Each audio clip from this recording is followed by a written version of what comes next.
লেবাননে গত বুধবার ইসরায়েলের একদিনের বর্বর হামলায় মৃতের সংখ্যা বেড়ে ৩৫০ ছাড়িয়ে গেছে। দেশটির স্বাস্থ্য মন্ত্রণালয় জানিয়েছে নিহতের সংখ্যা ১২০০-র বেশি।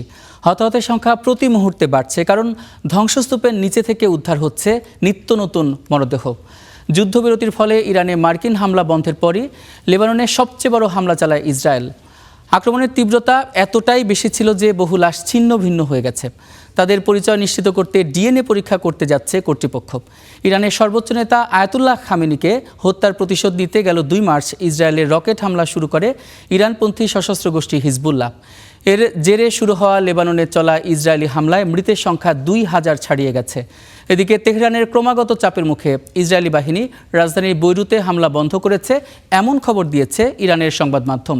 আর লেবাননের প্রেসিডেন্ট কার্যালয় জানিয়েছে, আগামী মঙ্গলবার ওয়াশিংটনে লেবানন এবং ইসরায়েলের মধ্যে প্রথমবারের মতো বৈঠক হতে যাচ্ছে।